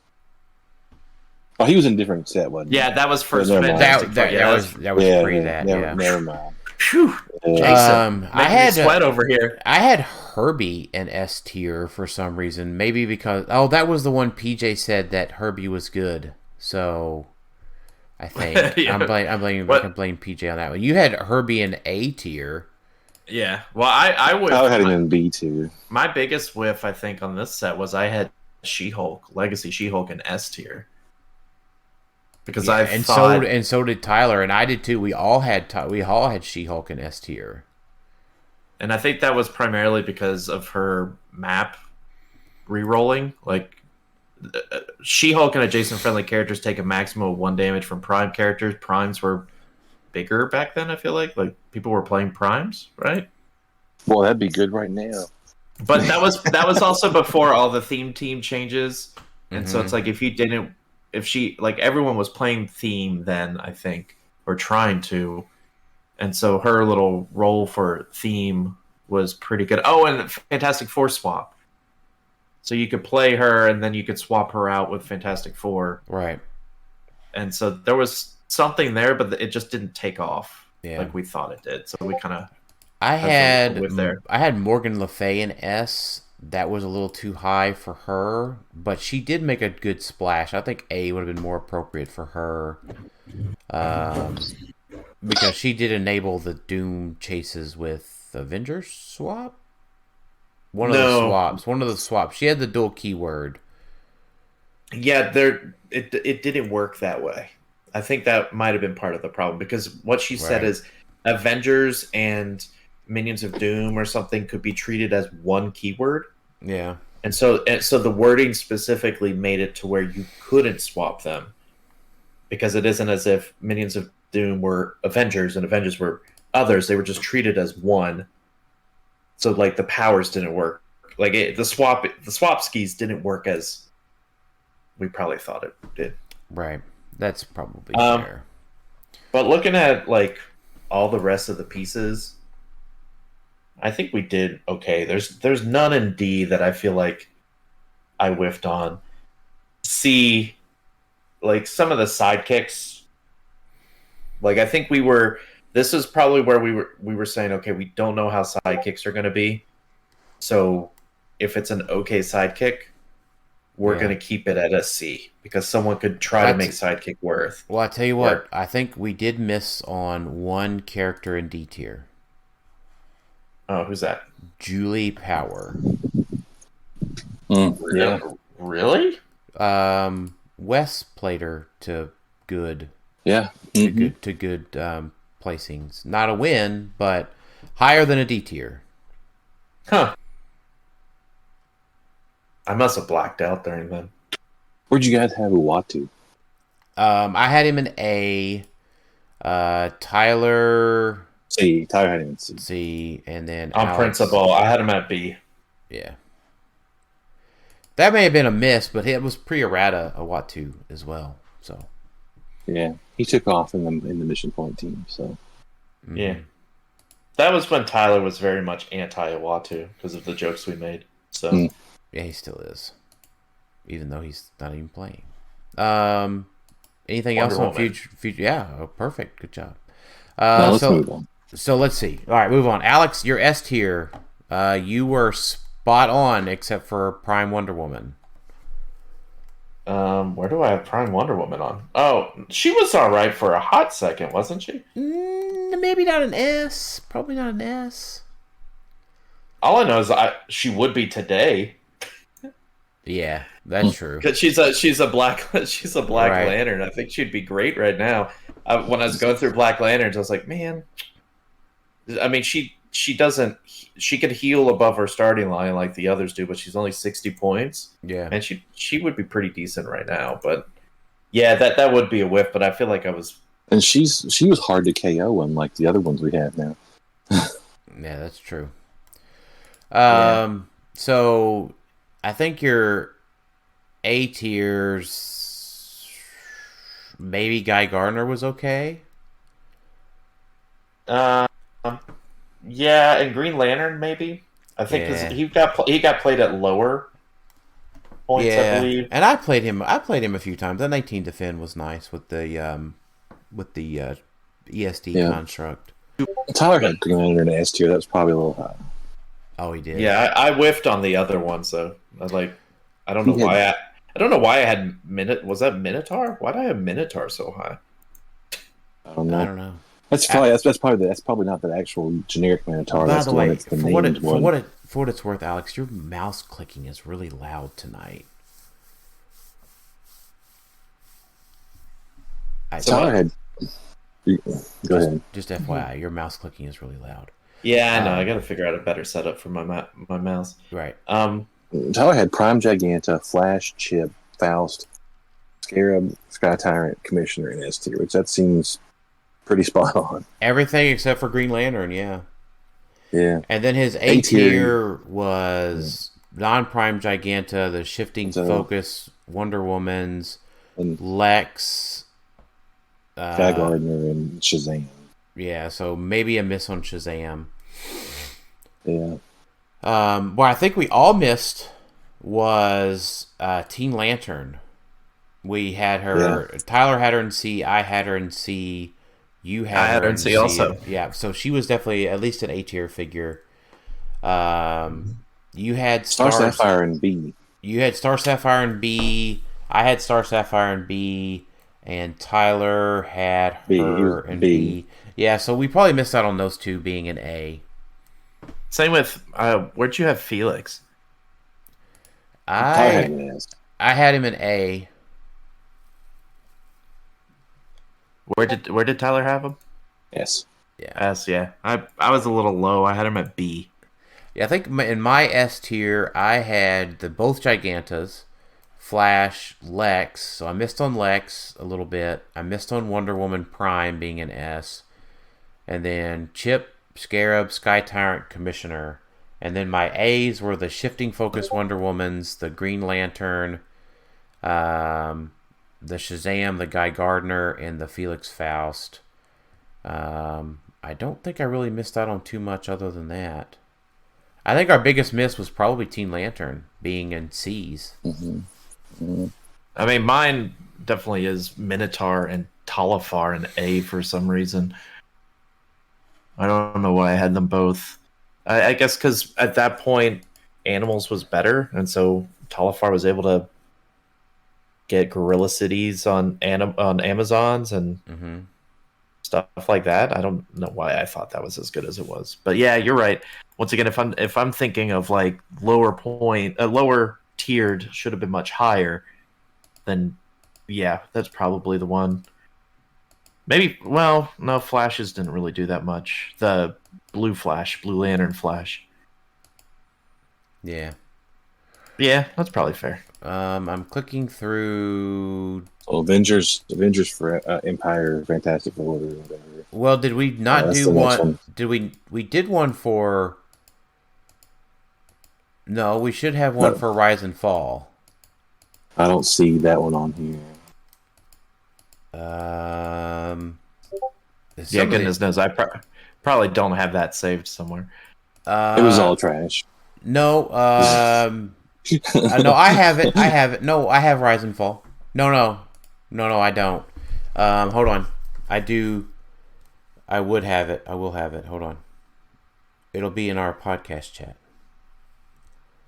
If we if we remember to send it to each other, it won't be mine though, because I mean, like Gladiator, Professor X, right? Yeah, that's S tier. Garbo. I'm going back here and looking. That's Empire. Blackheart, yeah. Disney Plus. This is great. No, I do not see it in our chat. Earliest I see is Empire. Yeah, did we do a Rise and Fall tier maker? Surely we did. Maybe. I can look at mine at least from the YouTube video. Let me pull up the YouTube video real quick. Sure. Yeah, I don't know. When was Rise and Fall? That was August. August of 21. Yeah. Man. So, that was a really popular one. So let's see. Rise and Fall tier maker. My S tier were the Hellfire Club guards, the Sentinel. So the guard was fine. By today's standard, the guard was not fine because we wouldn't have played him on the main force. The Sentinel, I had an S tier, which is probably a miss. I had Moira McTaggart in S tier, so that was a hit. The two swap, Magneto and Professor X. I mean, Magneto, maybe not quite S, probably more A. And then I had Blackheart as an S, definitely true. And then Blue Deadpool was the birthday cake one, right? That was the play-at-home kit one. Yes. Mm-hmm. Mm-hmm. So that was, he did some good stuff with Swap. So by today's standards, that was our first tier maker really going into Swap. So we probably would have ranked him lower. But I think based on that standard there, the S tier was probably fine. A tier, I had Multiple Man. He was definitely good on those teams. Exodus, definitely great for a while. Emperor Gladiator, still your sweetheart, Alex, to this day. You'd probably still play him. Yeah, probably should have been S tier. Yeah. Weapon Hex. No. She was played for a bit. I mean, maybe a B tier, but she definitely was played. And then I had Legacy Sentinel. I think we had Master Mode previewed then. So, like, I think we've refined our tier maker since then to not include generated characters so high. Mm-hmm. And then I think my biggest miss here was I had Mimic Prime as a B. Yeah. Well, B is what could win, but... Yeah, I mean, Mimic Prime definitely won stuff, so he was definitely an A. Yeah, I don't think he'd be an S, but yeah, A would probably be fine. Yeah. I think overall did okay. I don't know where mine went, so that's okay. That's just right. Rise and Fall. It's just Rise and Fall. All right, so Empire. All right. First, looking at did I whiff on anything in Empire? Probably whiffed on Venom. Venom Wolverine is probably a whiff for. Where did you had her at C? Me and Tyler had her in D. You had. Oh, that's a whiff. Oh yeah, that was a big. That was probably our biggest whiff so far. That's a big whiff, yeah. Yeah, C is definitely a pretty big whiff as well, so. Yeah, because just looking at everything else, that's the only one I could see that is in the D tier or even C tier that should have been much higher. Everything else was just kind of... I think we even mentioned that we whiffed on her pretty quickly.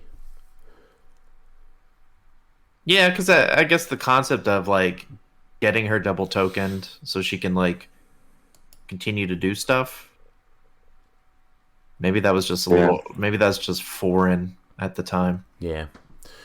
So in my S tier, I had the Scroll Spy. Who's the green gal? That looks like a Fantastic Four person. Is that a Dazzler? Oh, it is Dazzler. Dazzler was definitely S tier. Yeah, Dazzler. Well, you played her a lot. I played a lot with Thanos. Yeah. Okay. I was gonna say I was thinking more A than S, but it's kind of negligible at this point of which one they fall into. Then Deadpool, the Sharky Deadpool, and then is that a Prime Black Panther? It feels like I've got that wrong. If I don't know who it is, that's T'Chaka 2. Yeah, I definitely got that wrong. Because I don't even know who it is now. Swap Cap, I think, is fine. S or A. Ultron Pym was probably a miss, but like the Power Erasers made him miss his opportunity, I think. There were a couple things because it wasn't that long after that we got rules changes also. Like that was it this year or it was the beginning of this year? Yeah. But it was also like Theme Team Probs kind of was the death knell for him. He was okay. There was something happening with him where it's like that's pretty neat, but your team could also just choose. Oh yeah. It's the theme. It was at the time someone could play theme and then decide, oh yeah, everyone's an Avenger, but my team is not a theme team, and you could just declare my team's not a theme team. Right. That made him drop off pretty quickly. Yeah, I remember getting so mad because I'm like, that is bullcrap that you're able to just say, here's all my Fantastic Four members, but I'm going against you. This is not a theme team. It's like, what? No. And so that was because his big thing was if they're part of a theme team, they use prob, take one unavoidable. That was enough to build around. Like you weren't building around it for the infinity things. It was that, drones, and the other stuff like on a robot team.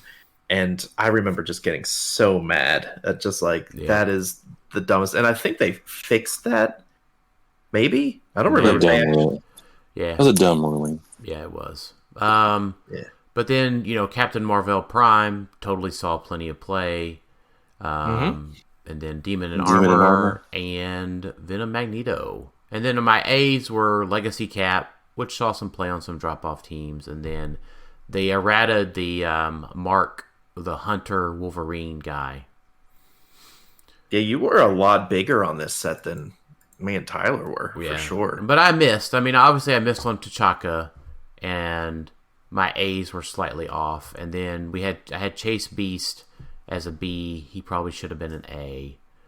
I think he was fine as a B. I don't think he had a kind of a moment, but I don't think it was an S moment. Right. I think B was fine. He saw some play, well, but he was still overcosted. I think you had your A's where I had stuff in S, you had stuff in A's. Yeah. So that's probably fine. Like you had Swap Cap, Ultron PM, Demon and Armor, and Venom Mags as an S. And then if it wasn't my S, it was your A. Sorry, go ahead. I was gonna say I rightly had T'Chaka in C tier. Yes.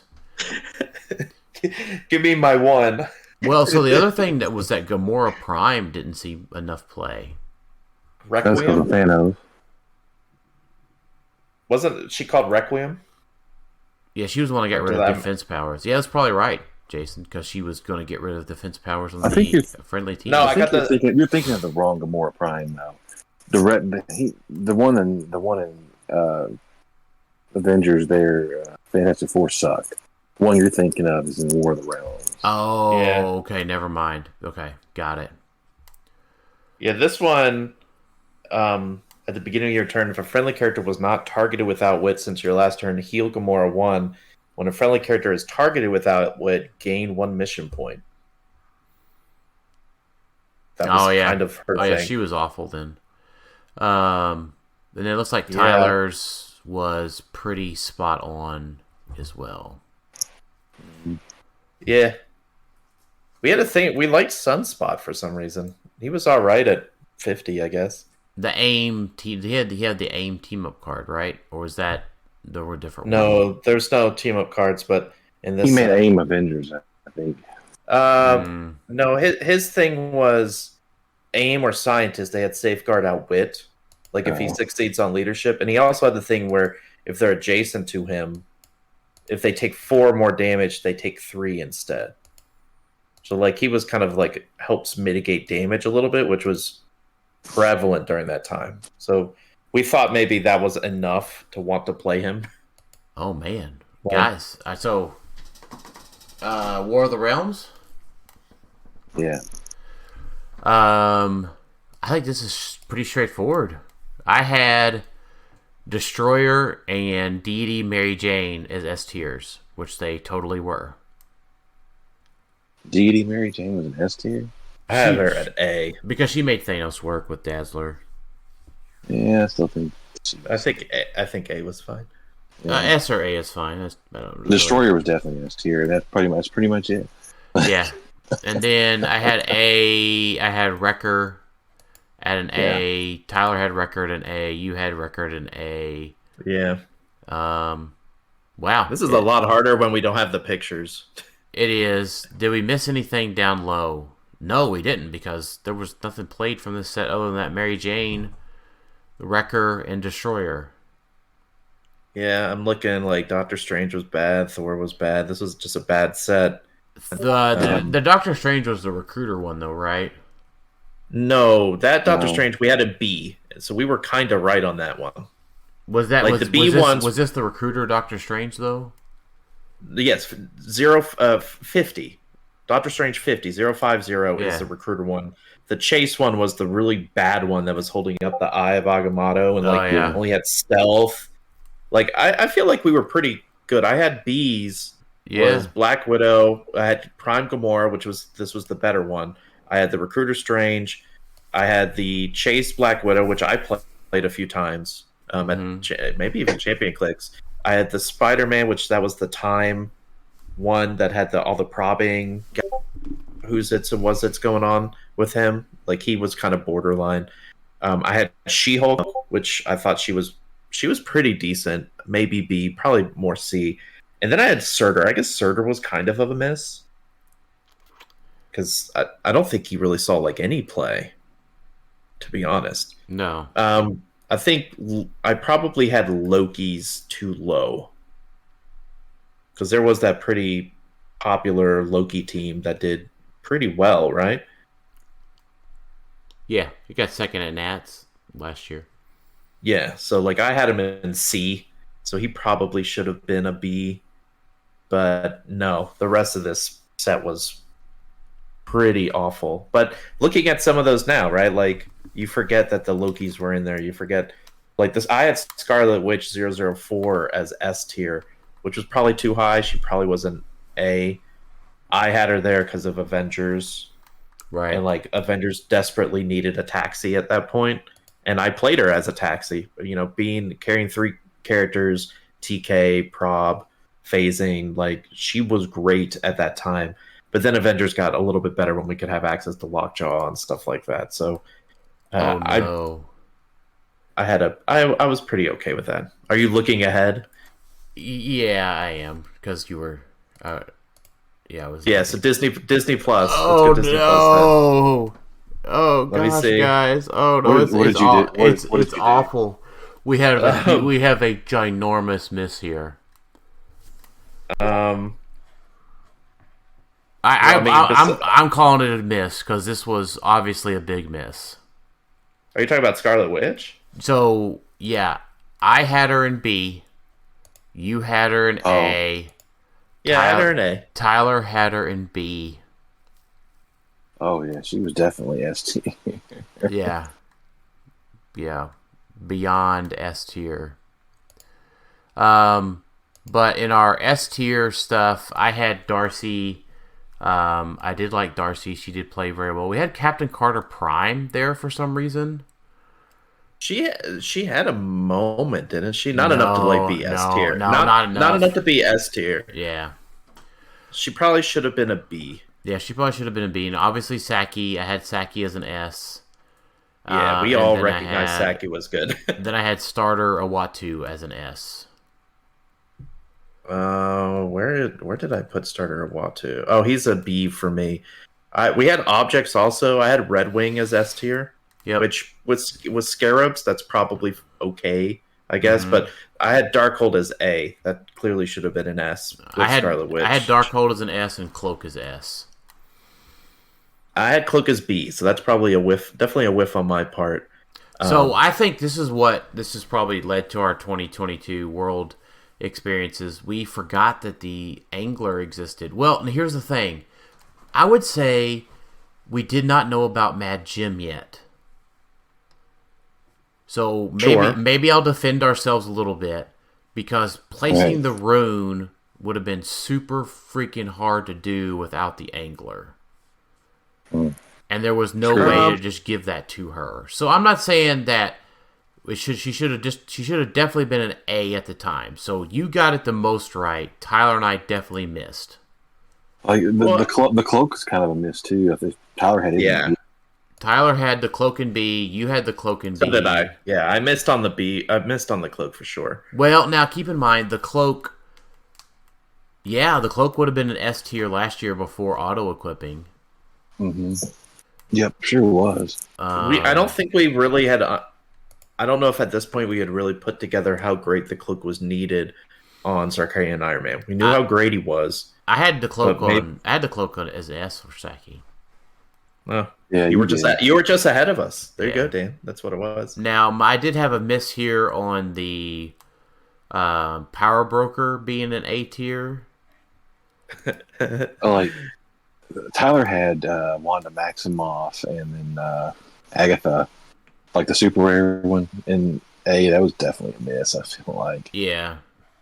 Now I would say having Wanda in the A tier. Tyler and I were just ahead of our time on Pulp being a format. But she didn't wind up being like good in Pulp either. No, unfortunately not. I had Captain America, the Falcon one, the Chase, and the Play at Home kit Spider-Man up in A. But I know that was primarily because I was playing Avengers. Yep. And so for me, it's like, okay, swapping in, that was doing a lot of the swap dancing. And so being able to drop a Red Wing and then like getting him out of there. I remember thinking of him in that limelight, and that isn't how it went at all. Like, he's definitely a C tier piece. Same with the Play at Home. The Play at Home was my way of getting the Cloak for free. So that's why I had that Spider-Man at A. But outside of that, it should have been a D, because that was just never played. For me, it was only played to drop the Cloak for me. Yeah. Now, I would say Darcy did a really good job for me on Thanos for a while. So, but she's probably more of a B tier piece than an S or an A tier piece. So, but I think we did fine with like I had Miss Minutes as B. That's probably where she should have gone. Right. But I would say she had her moment. In our S and A, we were about 50%. I'm not going to say we did okay on Disney Plus. We may have missed a little bit in hindsight. Of course, hindsight's 2020, so it's not like we're going to dog ourselves here or anything. But I think we did. Yeah, I don't think we could fault ourselves on the Angler. Yeah, because we didn't know Mad Jim was going to exist. It's just going to show you how much stuff can shift based on what comes out in the future. Yeah, you guys just wait until next phase, and then Capwolf all over the place, baby. Hey, you know what? That could totally happen. We're gonna get an amazing Captain America next phase. Hey, we could wind up getting Cathan to be a better pilot than Hulk, and we just didn't know it. Yeah. That's probably the last one we look at, right? That's the last rotating set. It is. Do we want to look at X of Swords real quick, or no? I think we go ahead and wrap up our episode for tonight. We're almost at 2 hours, so not me clicking ahead though, real quick to see what X of Swords look like. Yeah, I kind of want to look. I kind of want to look just at Exoswords. Hey, I want to ask something. Just pause here. Okay. Can we look at A60 just because that's the first one I did, and we're a few months out now? Yeah. Yeah. Absolutely. Let's see what we're thinking now. See what you've done so far. Yeah. Like 6 months later, what are we thinking? It's not even 6 months. It was 4 months later. 4 months later, okay. Is that what 5 months later? Didn't it come out like May or something? I don't know. June 26. Yeah. Yeah. So I had Prime Hulk and then the MOE. Yep. I had Inquisitor, Killmonger, Phoenix, Black Skull, Goblin, and Mephisto. And I had War Machine in S tier. Yep. Maybe. Unfortunately, we're all gonna whiff because of Legacy Hulk with Cap Wolf. He's a D for all of us. Yeah. There's our biggest whiff so far. Totally fine whiff. We can take that L because who knew that someone could bring him out on his last non-KO click. Yeah. Where did you guys have Miss Marvel at? I had Miss Marvel in a B as well. Yeah, so. I have her in A tier. Yeah, so maybe a bit of a miss there. But yeah, I mean, I have the War Machine, the Hulk, the MOEs.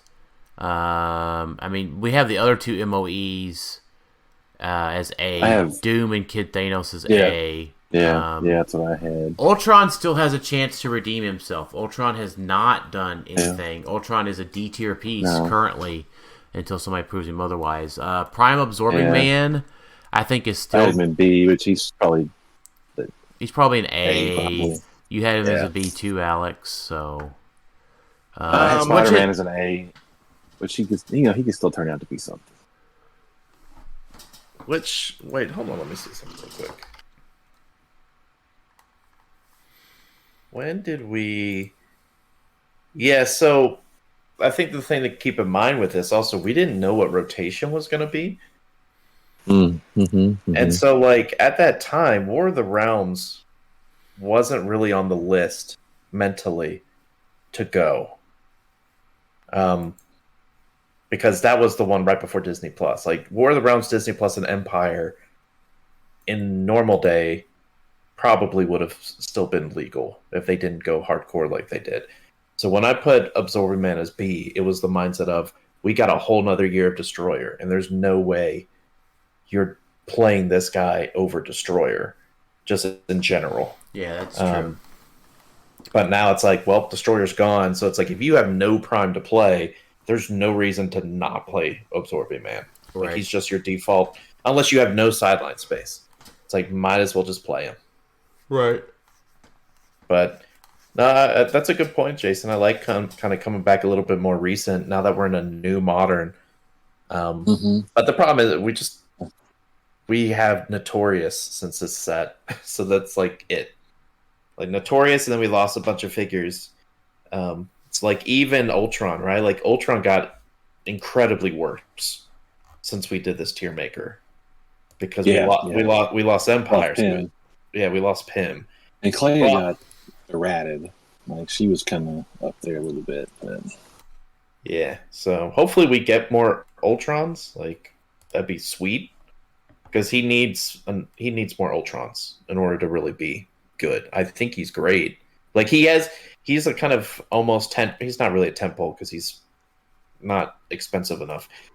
But, like, he's to the point where it's like, he's a great figure. He just needs another decent Ultron to be good, and he doesn't have that. Yeah, he totally does. But this was neat to go back and do kind of like a quick look-see at what we used to talk about, and makes me eager to do a Wheels of Vengeance just to see. I think like going back and looking at it, like, maybe around 6 months later is not a horrible thing to do. Yeah, it may not be. So far, I looked at X of Swords, and we all had Legacy APOC in S or A tier, so good job us. And we all had Mad Jim and S tier, so good job us. Well, yeah, we all noticed that one at least. Yeah. Like, Mad Jim was going to be crazy, and I held true to my word because I did have Merlin as S tier. Yeah, I have Merlin S tier too. You still have a little bit of time to figure that out before I've been wrong. But I think if we were looking at X of Swords, I think we kind of whiffed big time on that Legacy Iceman. So far, yeah, Legacy Iceman needs to drive a motorcycle here really soon. Yeah, because luckily, just looking at X of Swords briefly, I don't think we whiffed on any of the Ds. Mm-mm. All the Ds are pretty dang bad. Pretty dang bad. All right, well, let's wrap it up for today. Final thoughts, Jason. Italian sausage with spaghetti sounds like a good thing to eat. I don't know. I'm excited to play some Hell Cycles and some Ghost Surfers also. Yep. But, yeah, more to come on Wheels for sure. Alex? Yeah. I just spent a lot of money at the grocery store today, and now I'm going to have to go back to go buy some Italian sausage to make with my pasta. So, thanks, listener, who decided to put that in there. Now I'm having second thoughts, and I need to go get Italian sausage. That was Peter. Peter. Yeah, thanks, Peter. Now I got to go spend the money because I absolutely want to get some Italian sausage. Yeah, you could make a really good Italian dish. I mean, with that. So, grill up the sausage or fry it up in a pan. Red sauce. Mix your sauce and your pasta together in the bowl, so you get even color. I don't do spicy, like I just don't. But Right. Italian sausage has a little bit of spiciness to it, very very mild. And then, but it's one that I look forward to. Use a little bit of your pasta water in your sauce. I do that naturally because I get lazy trying to drain it. So that helps. The starch from the pasta goes into the sauce. So that comes from years of watching Food Network. And with that, thanks everybody for watching the Clixed Off today, or watching or listening, however you're consuming this content. And appreciate everybody listening. Have a great rest of y'all's day. Later. See ya.